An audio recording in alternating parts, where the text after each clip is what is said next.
ఇది సీజన్, దగ్గు జలుబు జ్వరాలు అనేవి వేధిస్తూ ఉన్నాయి. కఫానికి సంబంధించిన ఇష్యూస్ని తగ్గించుకోవడానికి హోమ్ రెమెడీస్ చాలా బాగా పనిచేస్తాయి. సో ఈ దగ్గుని పూర్తి స్థాయిలో తగ్గించుకోవాలంటే సో ఇంట్లో దొరికే పదార్థాలతోనే ఒక చక్కటి సిరప్ని తయారు చేసుకోవచ్చు. మరి దానికి కావాల్సిన పదార్థాలు ఏంటి, తయారీ విధానం ఏంటి, వివరాలు తెలుసుకుందాం. మనతో పాటు ఉన్నారు ప్రముఖ యోగా అండ్ స్పిరిచువల్ గురువు అరుణాదేవి గారు. మ్యామ్ నమస్తే అండి. నమస్తే మ్యామ్. మ్యామ్, సీజన్ ఇది ఫ్లూ సీజన్. దగ్గు జలుబు జ్వరాలు అయితే అసలు కామన్గా కనిపిస్తూ ఉన్నాయి. కఫం అనేది పట్టేస్తూ ఉంది, దగ్గు వేధిస్తూ ఉంది. 90 days కూడా దగ్గు తగ్గట్లేదు, మొండి దగ్గు ఉందని చెప్తూ ఉన్నారు. అయితే జనరల్గా ఎవరైనా మీ దగ్గరకు వచ్చినప్పుడు వేదిక్ న్యూట్రిషన్ కూడా చదువుకున్నారు కాబట్టి దానికి సంబంధించిన ఈ యోగిక్ డైట్లు ఇలాంటివి చెప్తూ ఉంటారు. హోమ్ రెమెడీస్ అయితే చాలా చక్కగా పనిచేస్తాయని చెప్తూ ఉంటారు. సో అయితే ఈ దగ్గుకి ఈ కఫం పూర్తిగా తగ్గడానికి, ఊపిరితిత్తులు క్లియర్ అవ్వడానికి ఒక సిరప్ అన్నారు. అది ఏంటి, దానికి కావాల్సిన పదార్థాలు ఏంటి? నువ్వు కరెక్ట్గా చెప్పావు, ఇది సిరప్ అని చెప్పేసి. ఎందుకంటే మన ఆ పదార్థాలన్నీ కలిపిన తర్వాత దాని నుంచి వచ్చిన సిరప్పే తీసుకుంటాం. ఇది ఇట్స్ నాట్ ఏ రెమెడీ, లేకపోతే చిట్కా అట్లా కాదు. It's a proper medicine. So medicine కన్నా కూడా చాలా బాగా పనిచేస్తుంది. ఇది అందరు తీసుకోవచ్చు. అంటే చిన్నపిల్లల వాళ్ళ కాడి నుంచి పెద్దవాళ్ళ వరకు. ముక్కు కారుతూ ఉంటుంది, లేకపోతే ఆ లోపల కొంతమందికి ఆ కఫ లోపల ఉండిపోయి విపరీతమైన జలుబు పట్టేసినట్టు ఉంటుంది, అది బయటికి రాదు. తర్వాత కాఫ్ కంటిన్యూస్గా నిద్రపోనివ్వదు, దగ్గుతూనే ఉంటారు. దగ్గి చెస్ట్ నొప్పి వచ్చేస్తుందని కంప్లైంట్ చేస్తూ ఉంటారు. సో వాళ్ళకి ఇది చాలా బాగా పనిచేస్తుంది. దీనికి కావాల్సినవి మనకి ముఖ్యంగా 4. 1 అల్లం, 1 ఉల్లిపాయ, వెల్లుల్లి. వెల్లుల్లిపాయ మొత్తం అవసరం లేదు మనకి, జస్ట్ కొంచెం చేస్తున్నాం కాబట్టి 2-3 వేసుకుంటాం అంతే, ఎక్కువ అవసరం లేదు. ఇట్లా 2 రెబ్బలు, ఇది సరిపోతుంది మనకి. తేనె, ఈ 4 దాంతో చాలా బాగా తగ్గించుకోవచ్చు. ఈవెన్ ఆస్తమా ఉన్నప్పుడు కూడా, ఆస్తమా వచ్చేదానికి కూడా. ఇప్పుడు ఏం చేయాలంటే ఫస్ట్ మనం అల్లం తీసుకుందాం. ఒక 1 inch ఉంది ఇది అల్లం ముక్క. చిన్న చిన్న ముక్కలు కట్ చేసుకుందాం. చాలా చిన్న చిన్న ముక్కలు కోసుకుంటే, ఎందుకంటే మనం ఒకదానికోటి లేయర్ లాగా వేస్తామన్నమాట. చాలా చిన్న చిన్న ముక్కలు ఇట్లా. ఓకే, ఇవి పక్కన పెట్టుకుందాం. తర్వాత ఏం చేద్దామంటే 2 వెల్లుల్లిపాయ, ఎందుకంటే ఘాటుగా ఉంటుంది. నాకు ఎక్కువ ఘాటుగా ఉంది అని అనుకున్న వాళ్ళు 1 వేసుకోవచ్చు. కానీ మనం చేసే ఈ మెజర్మెంట్కి 2 వెల్లుల్లిపాయ రెబ్బలు. సో వెల్లుల్లిపాయ అనగానే అల్లం కూడా యాంటీ బ్యాక్టీరియల్, యాంటీ ఫంగల్ గుణాలు చాలానే ఉంటాయి. అవును, మనకి జింజర్లో, అల్లంలో యాంటీ ఇన్ఫ్లమేషన్ ఉంటుంది. అవును, పెయిన్ కిల్లర్ లాగా పనిచేస్తుంది, ఇన్ఫెక్షన్ తగ్గిస్తుంది. సో ఇవి మనం 2 వెల్లుల్లిపాయ ముక్కలు కోసుకున్నాం. ఇప్పుడు మనం ఉల్లిపాయ 1 తీసుకుందాం. ఇట్లా పొలిచి నా ఉల్లిపాయ ఇటు కట్ చేసేసాం కదా, దీన్ని కూడా చిన్న చిన్న ముక్కలు. మనం మామూలుగా కూరలకు కోసుకుంటారు కదా, సేమ్ అంతే.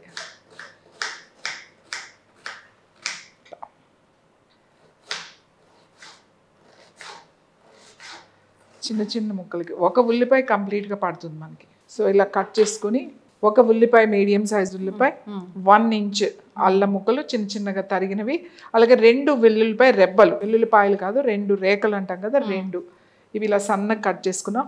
ఇప్పుడు ఏం చేద్దామంటే మనం ఇట్లా గ్లాస్ దాంట్లోనే వేసుకోవాలి. స్టీల్ దాంట్లోనూ అట్లా వేరే దాంట్లో కాకుండా ఒక గ్లాస్ జార్ కానీ మూత ఉన్న దాంట్లో చక్కగా ఫస్ట్ ఏం చేయాలంటే ఇట్లా 1 లేయర్ ఉల్లిపాయ వేసేసుకోవాలి.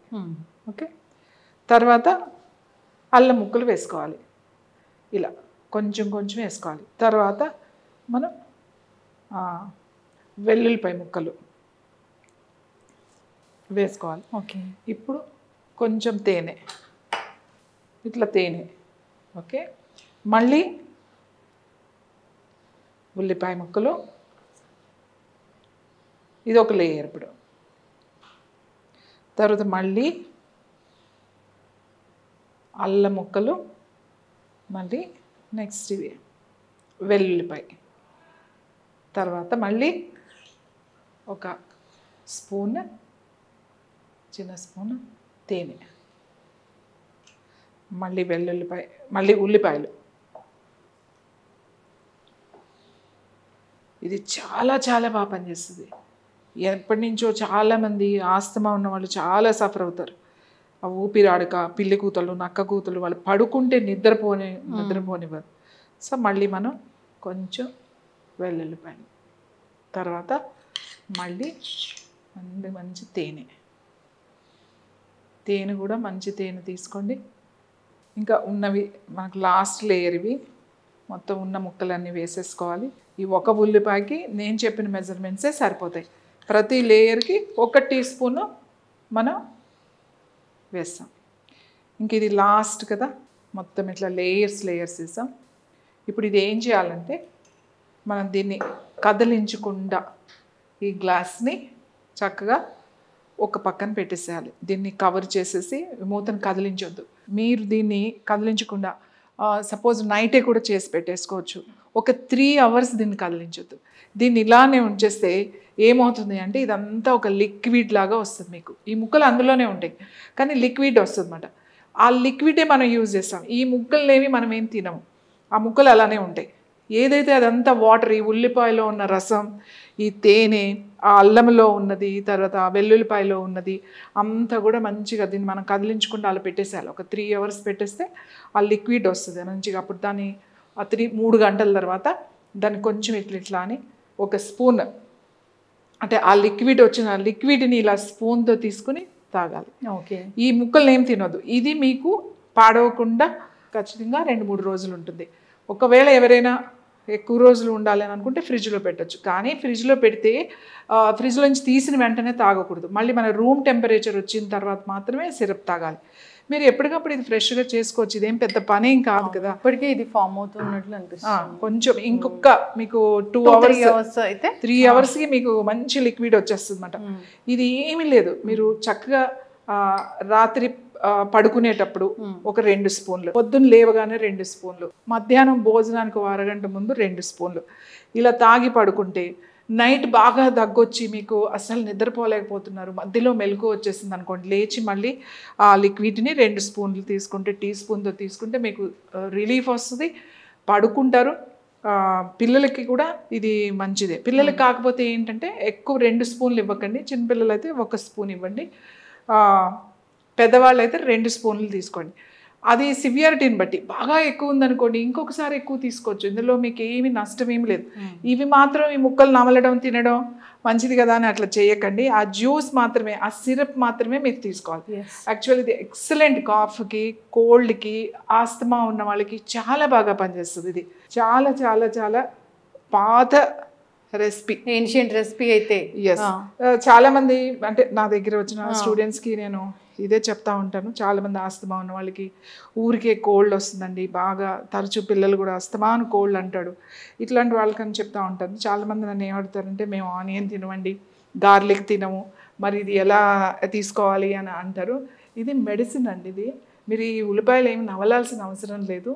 దాని నుంచి వచ్చే జ్యూస్ అందులో కలుస్తుంది కాబట్టి మనకి ఏం వచ్చే నష్టం అయితే ఏమీ లేదు. ఇది ఒక మెడిసిన్లా తయారవుతుంది, అందరూ కూడా తీసుకోవచ్చు. ఇది దీనివల్ల ఎటువంటి సైడ్ ఎఫెక్ట్స్ కానీ అలాంటివి ఏమీ ఉండవు.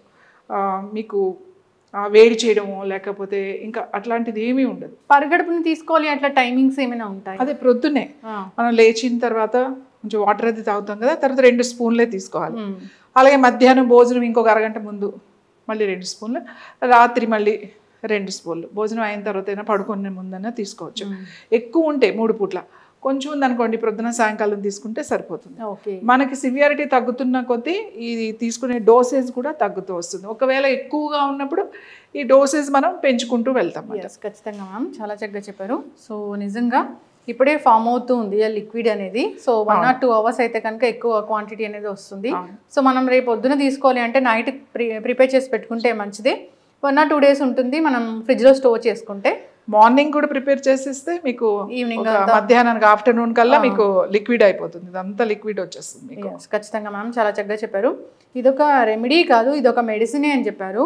సో ఆస్తమా ఉన్న వాళ్ళకి, ఊపిరాడనట్లు ఫీలింగ్ ఉన్న వాళ్ళకి, దగ్గు జలుబు వేధిస్తున్న వాళ్ళకి ఇది చాలా చక్కటి మెడిసిన్ లాగా పనిచేస్తుంది. సో న్యాచురల్ ఇంగ్రీడియంట్స్, దీంట్లో ఎటువంటి కెమికల్ బేస్డ్ అలాంటివి లేవు, ఇంట్లో దొరికేవే. సో సపరేట్గా దీన్ని కొని తెచ్చుకోవాల్సిన పని లేదు. హనీ అంటే హనీ యాంటీ ఆక్సిడెంట్స్ ఎక్కువగా ఉంటాయి, యాంటీ ఇన్ఫ్లమేటరీ గుణాలు ఉంటాయి. సో దీనిలో వాడిన అన్నీ కూడా ఇమ్యూన్ బూస్టర్గా కూడా పనిచేస్తాయి. రెసిస్టెన్స్ పవర్ పెరుగుతుంది. ఊరికే తరచూ జలుబు చేసే వాళ్ళకి, తరచూ తుమ్ములు వచ్చే వాళ్ళకి, అలర్జీస్ ఉన్న వాళ్ళకి, ఆస్తమా ఉన్న వాళ్ళకి, బ్రీతింగ్ ప్రాబ్లమ్స్ ఉన్న వాళ్ళకి అందరికీ కూడా ఈ రెసిపీ, ఈ సిరప్ అనేది చాలా బాగా ఉపయోగపడుతుంది. ఎస్, ఖచ్చితంగా మ్యామ్, చాలా చక్కగా చెప్పారు. సో ఇలాంటిది ఇంట్లో ఈజీగా తయారు చేసుకోవచ్చు. దగ్గు మందులు అలాంటివి అన్నీ కూడా తీసుకొని ఆ డ్రౌజీ ఫీలింగ్ కన్నా ఇదైతే చాలా చక్కగా పనిచేస్తుంది. పూర్తి స్థాయిలో కూడా తగ్గిపోతుంది దగ్గు జలుబు ఏదైనా ఉంటే కనుక. చక్కటి ఇన్ఫర్మేషన్ మ్యామ్, అందరూ కూడా దీన్ని వాడుకోవాలని కోరుకున్నాం. ధన్యవాదాలు.